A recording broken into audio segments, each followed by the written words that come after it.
मुझे माफ करना अलीसे, मेरी वजह से तुम्हें इतना कुछ बर्दाश्त करना पड़ा है। इसमें आपका तो कोई कसूर नहीं है।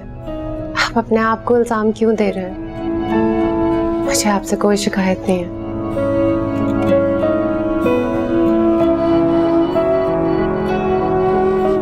तुम जानती हो ना मैं तुमसे कितनी मोहब्बत करता हूँ, तुम्हारी खातिर कुछ भी कर सकता हूँ। जानती हूँ।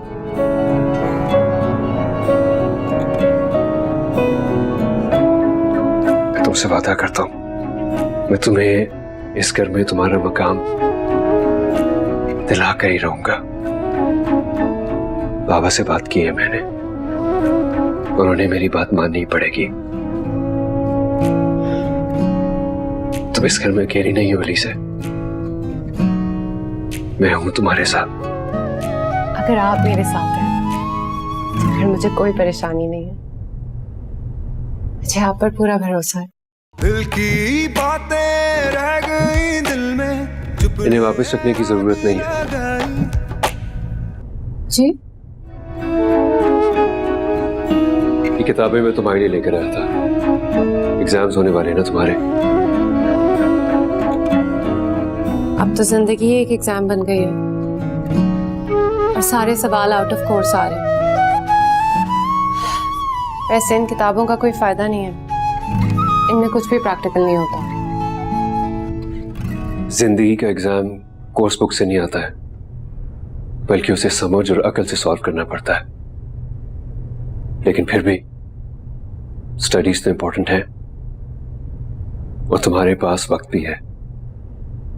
तुम चाहो तो अब एग्जाम दे सकती हो। ऐसे में कौन पढ़ाई कर सकता है? मुझे तो सब भूल गया है। कुछ नहीं भूलता, किताब खोलोगी तो सब याद आ जाएगा। अगर कुछ समझ नहीं भी आया तो मैं हूं ना, I'll help you।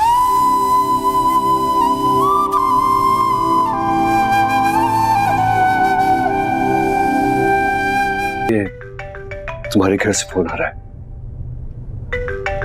मैं बात कर सकती हूँ? ऑफ कोर्स कर सकती हो, ये कोई पूछने वाली बात है। हेलो।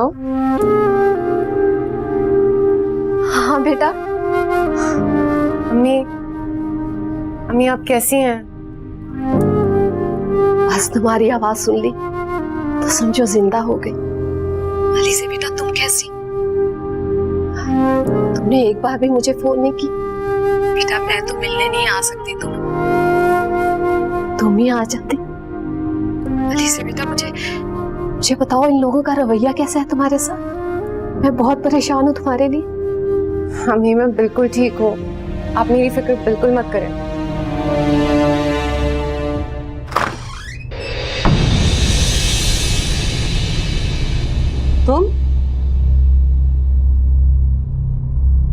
तुम यहाँ क्या कर रही हो? क्या कर रही हो तुम यहाँ? सफाई करने आई थी। सफाई करने आई थी? हाँ, झूठ बोल रही हो, अच्छी तरह से जानती हूँ मैं। यूं क्यों नहीं कहती हो कि तबरेज से अपने दुखड़े रोने के लिए आई हो? ऐसा कुछ नहीं है अम्मी। बस कर दो, अच्छी तरह से जानती हूँ मैं इस लड़की को। क्या है तुम्हारे हाथ में? हाँ, ये क्या छुपा? दिखाओ इधर, दिखाओ। कौन? तबरेज तुम?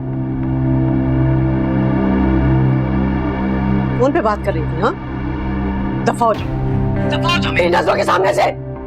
निकल जाओ यहाँ से। मर क्यों नहीं जाते ये? कभी मेरे बच्चे को। हद होती है बेशर्मी और हठधर्मी की भी।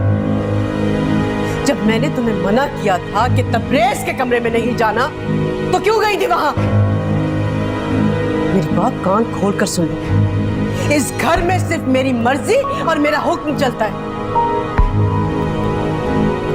जब मैंने तुमसे कह दिया कि अपने घर वालों से कोई ताल्लुक नहीं रखना, तो समझ लो कि मेरी बात पत्थर पर लकीर है और गलती से भी, भूल के भी मेरी मर्जी के खिलाफ कोई काम नहीं करना, वरना मैं तुम्हारी जिंदगी मौत से बदतर कर दूंगी, समझी?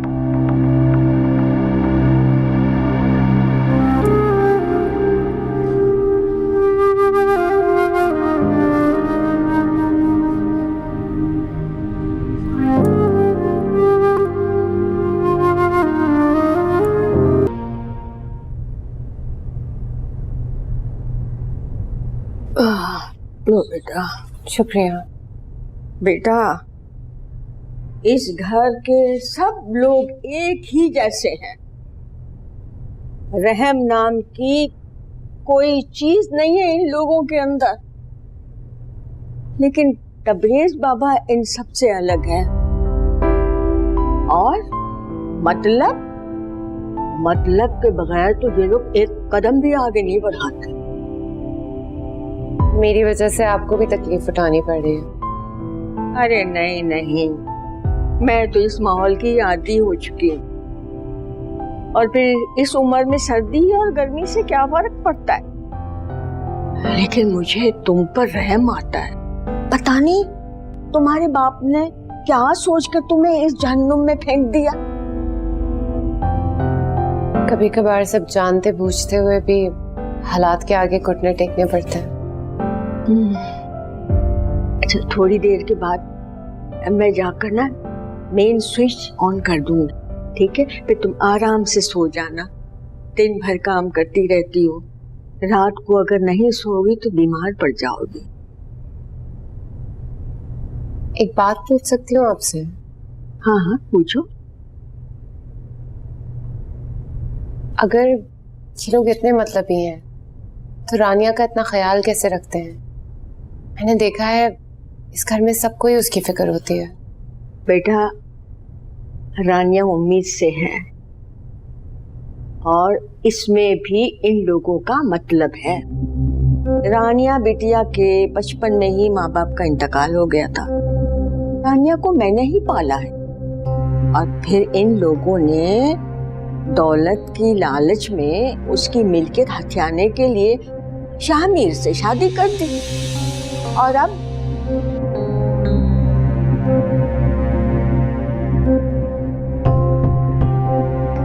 और आप?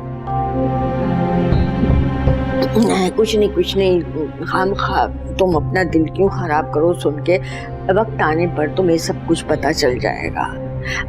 अच्छा, मुझे तुम ये बताओ, तबरेज बाबा को तुम पहले से जानती हो? जी, वो टीचर थे मेरे। मैं उनके इंस्टीट्यूट में पढ़ती थी। मुझे मालूम नहीं था कि मेरी उनसे शादी हो रही है। अच्छा, इसीलिए वो तुम्हारी बड़ी फिक्र करते हैं।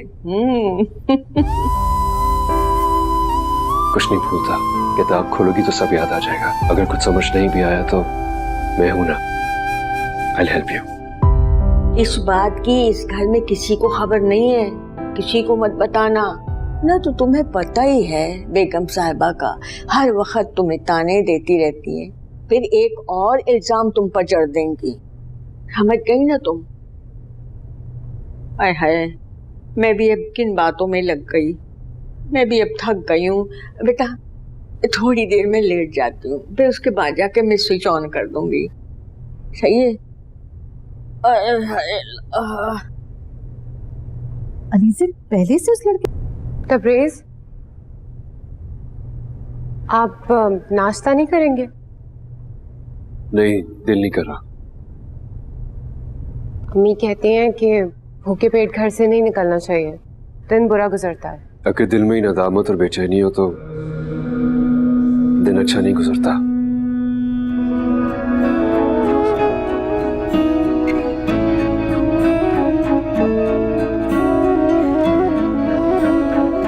तुमने नाश्ता किया?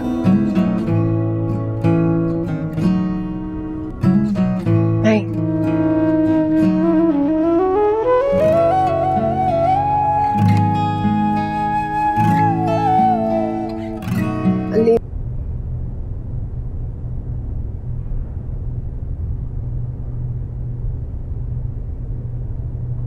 सुनो लड़की, जी ये क्या कर दिया तुमने? तुम जानती भी हो कि कितना कीमती था ये वाज। वो मैं तो तुम्हारा ध्यान कहाँ रहता है? एक के बाद एक नुकसान किए चले जा रही हो। पता नहीं कौन से बदले पूरे कर रही हो तुम हमसे। ये तो यो साफ करो ये मनहूस कहीं की। सईदा, सईदा। जी जी बेगम साहबा। हाय अल्लाह, ये क्या कर दिया तूने? क्या कर दिया? ये सब इस मनहूस के ना काम ना करने के बहाने हैं। देखो सारा फर्श गंदा करके रख दिया है। अच्छा अच्छा, मैं साफ कर देती हूँ। अरे अच्छी तरह से साफ कराओ, एक भी दाग नहीं रहना चाहिए। और तुम कान खोल कर सुन लो, अगर दोबारा से कोई ऐसी गलती की ना तो मोर मोर के तुम्हारी खाल उधेड़ दूंगी। होश कहीं की। तुम्हारे पैर में से इतना खून निकल रहा है, तुम उठो, मैं साफ कर देती हूँ। उठो, ध्यान से काम क्यों नहीं करती हो तुम? है, अगर चप्पल पहनी होती ना तुमने तो इतनी तुम्हें चोट नहीं लगती, तो खून नहीं निकलता। मुझे मैं साफ कर दूंगी साफ। मेरे पास तो कोई दवा नहीं है इसको लगाने के लिए। अल्लाह तो मदद कर हमारी। अच्छा अम्मी, अम्मी, ये क्या किया? शरीना, शरीना जल्दी से आओ। अम्मी बहुत दर्द हो रहा है इसमें। हाथ कट गया, मैं बैंडेज लेके आ। मेरे बच्चे, ये क्या किया है तुमने? जब तुम किचन में जाती हो जरूर कुछ ना कुछ होता है। अम्मी वो बैंडेज बॉक्स मैं लेके आती हूँ। संभालिए। चलो तुम मेरे साथ आओ। ये रखो, इसे खून को रोकने की कोशिश करो। या अल्लाह, मेरे पास तो कुछ भी नहीं है। कैसी बैठी बिठाई मुसीबत आ गई, अब ये कैसे ठीक होगा? आप मेरे लिए परेशान मत हो, मैं बिल्कुल ठीक हूँ। अरे कैसे ना परेशान हूँ तुम्हारे लिए, ये इतना बड़ा जख्म है। दिल के जख्म से ज्यादा गहरा तो नहीं है। खून रुका? देखो, हाय अल्लाह, तो खून बिल्कुल भी नहीं रुक रहा। और मुझे कुछ और करना पड़ेगा। मैं जा रही हूँ, कुछ देखती हूँ, दवा वगैरह मिल जाए।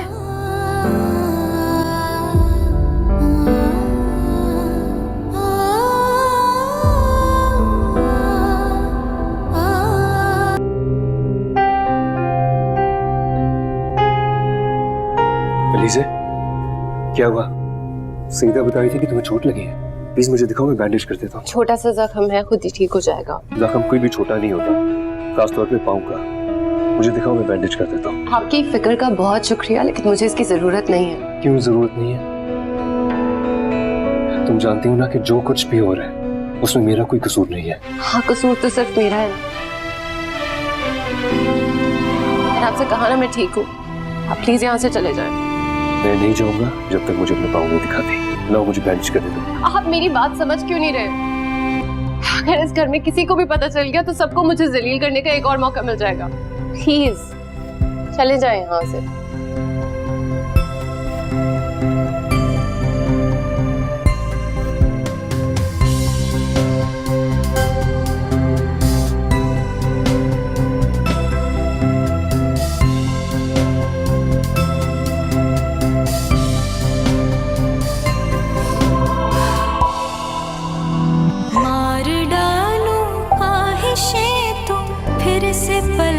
उठे क्या करे कि सोया जीवन फिर से जी उठे। आपको उन्हें नहीं बताना चाहिए था। ये कैसे नहीं बताना चाहिए था? जब उन्हें पता चलता तो वो तो खफा हो जाते ना। अरे तुम्हें तो शुक्र अदा करना चाहिए कि उन्हें तुम्हारी फिक्र है। मैं नहीं चाहती कि उनको मेरी वजह से कोई परेशानी हो, और आप ये बात अच्छी तरह से जानती हैं। वैसे भी यहाँ किसी भी चीज पर उनका कोई इख्तियार नहीं है। तुम उसकी बीवी हो, उसकी जिम्मेदारी हो। मैं इस घर में सिर्फ एक मुलाजिम हूँ, और अपनी ये हैसियत मैं बहुत पहले कबूल कर चुकी हूँ। आइंदा मेरे बारे में कोई भी बात आप उनको नहीं बताएंगी, मुझे बिल्कुल अच्छा नहीं लगता।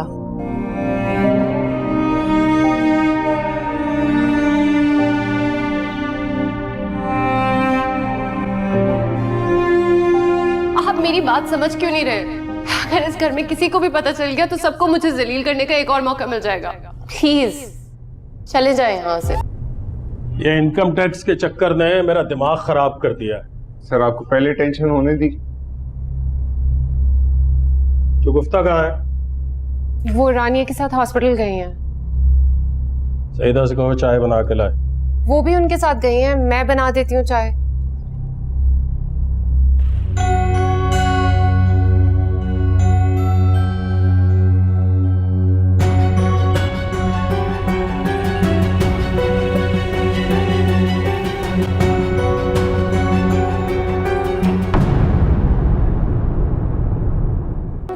जी जी, आपको दिखाना बस जरूरी था।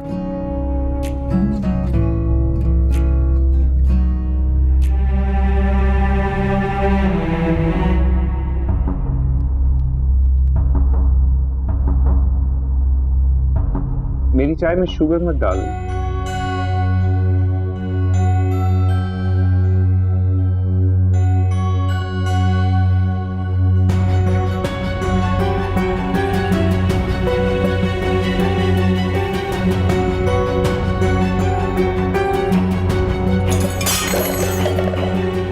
क्या बदतमीजी है ये, चाय तक देने की तमीज नहीं है तुम्हें? मोहसिन साहब खैर है, हो जाती है गलती। सॉरी यार, जाओ वॉश कर लो, निशान पड़ जाएगा। जाओ हेल्प करो। बाप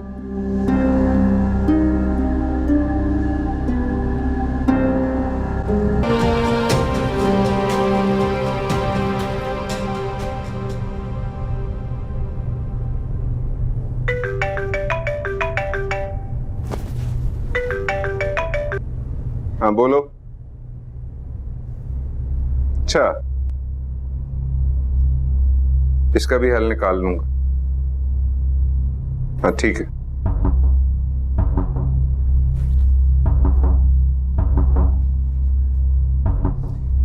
हमारा भाई बहुत फड़फड़ा रहा है, लगता है उसे अपनी जिंदगी से प्यार नहीं है। करता हूं उसका भी बंदोबस्त।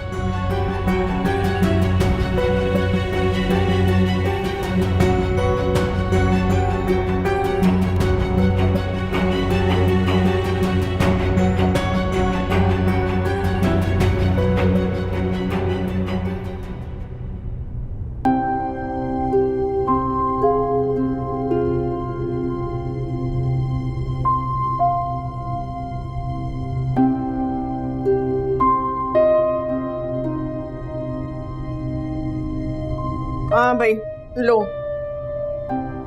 ये क्या है? ये तुम्हारी जरूरत का कुछ सामान है, तबरेज बाबा ने भेजा है। मैंने कह दी थी कि तबरेज बाबा को तुम्हारी बड़ी फिक्र रहती है। तुम मानो या ना मानो, मुझे तो पूरा यकीन है निकाह के 2 बोल इंसान का दिल बदल देते हैं। अरे तुम सामान तो देखो ना, देखो तो क्या क्या लाए तुम्हारे लिए। तो देखो कितना अच्छा सूट है, तो देखो। अच्छा ठीक है, तुम आराम से बाद में देख लेना, मैं जा रही हूँ, मुझे काम है। ठीक है बेटा।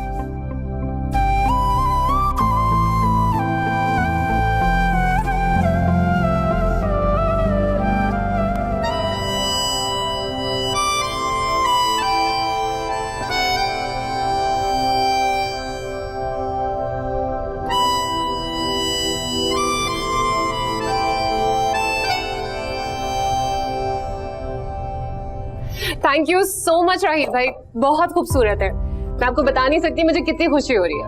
यही तो मैं चाहता हूँ कि तुम हमेशा खुश हो। अच्छा ये बताओ, तुम्हारी स्टडीज कैसी चल रही हैं? स्टडीज बहुत बुरी। आपको पता है ये साल मेरे लिए इतना टफ है, डर लग रहा है कहीं फेल ही ना हो जाऊं। फिर तो तुम पक्का फेल होने वाली हो, कोई उम्मीद नहीं है मुझे तुमसे।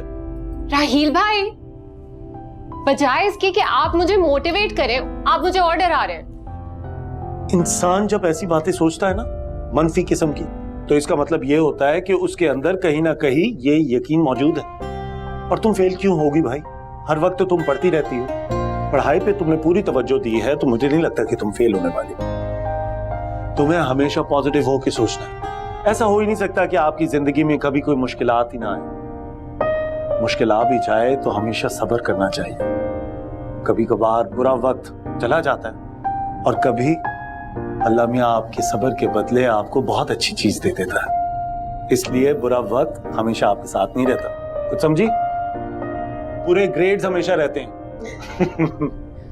आप ठीक कहते हैं भाई, आजमाइश वक्ती होती है। जब अच्छा वक्त नहीं रहा तो बुरा भी गुजर जाएगा।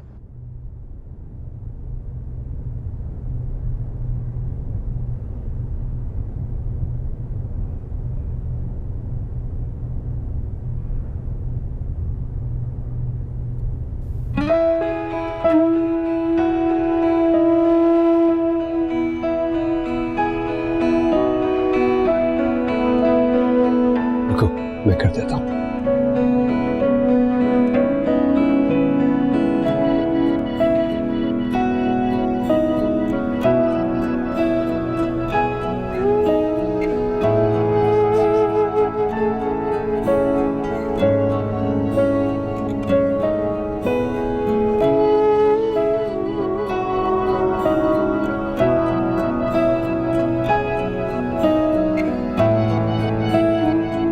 Thank you so much.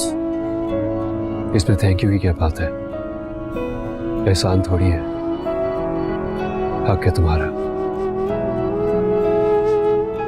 जो मैं पूरा नहीं कर पा रहा हूं। लेकिन उसका हर किसी मतलब नहीं है कि मैं तुमसे लापरवाह हूं। बहू कैसे तुम्हारा? अब काफी बेहतर है। अगर तुम्हें किसी भी चीज की जरूरत हो तो प्लीज मुझसे कहना। मैं जानता हूं कि हालात ऐसे हैं, लेकिन मैं अपनी तरफ से पूरी कोशिश कर रहा हूं। मुझे आपसे कोई शिकायत नहीं है। मैं जानती हूँ कि आप मेरी वजह से अपनी फैमिली को नाराज नहीं कर सकते। तुम एक बात भूल रही हो, अब तुम भी मेरी फैमिली हो।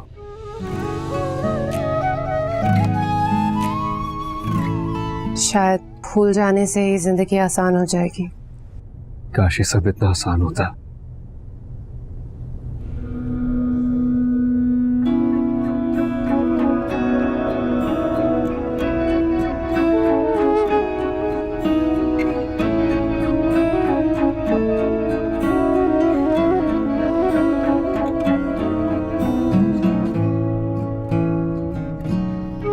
चूड़ियां कैसी लगी? मुझे बहुत पसंद है। इनको देखकर रह नहीं सकी, फौरन पहन ली। मैं जानता हूं तुम्हें बहुत पसंद है। आप कैसे जानते हैं? क्योंकि पूरी क्लास में सिर्फ एक तुम ही थी जो हमेशा कांच की चूड़ियां पहन के आती थी।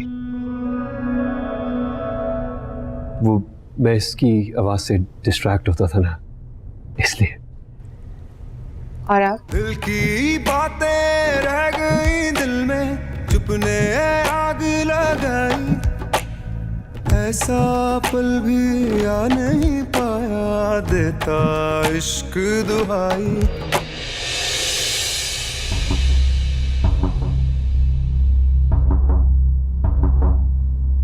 तब्रेज़, तुम क्या कर रहे हो यहाँ? कुछ नहीं, वो एक्चुअली मेरे सर में बहुत दर्द हो रहा था, सोचा एक कप चाय का पी लूं।